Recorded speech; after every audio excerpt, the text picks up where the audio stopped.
કે એમણે આ બધું સેટિંગ ગાંધીનગર લેવલથી હોય છે.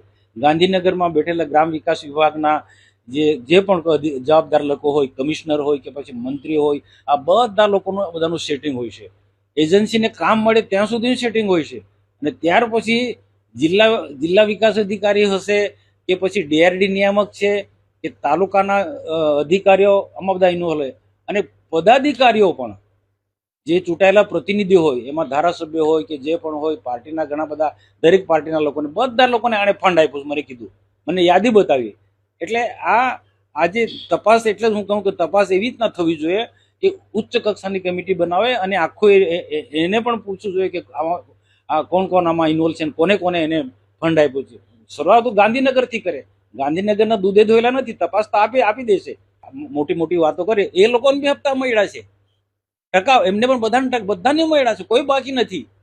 ભાજપ વાળો હોય, કોંગ્રેસ વાળો હોય, આમ આદમી પાર્ટી હોય કે બીજા કોઈ બી હોય, કોઈ બાકી નથી. એની પાસે આખી યાદી છે. મને એવું કીધું કે ત્યાં ગાંધીનગર મંત્રીઓને કેટલા આપ્યા, સચિવોને કેટલા આપ્યા, કમિશનરને કેટલા આપ્યા, ડીડીઓને કેટલા આપ્યા છે.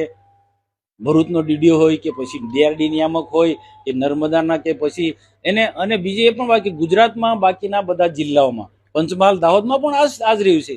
ત્યાં એને એવું કીધું કે સ્વર્ણિમ જે એજન્સી છે એનો કેમ તપાસ થતો નથી. દાહોદ ને પંચમહાલ વિસ્તારની અંદર સ્વર્ણિમ મહીસાગરની અંદર સ્વર્ણિમ એજન્સી છે,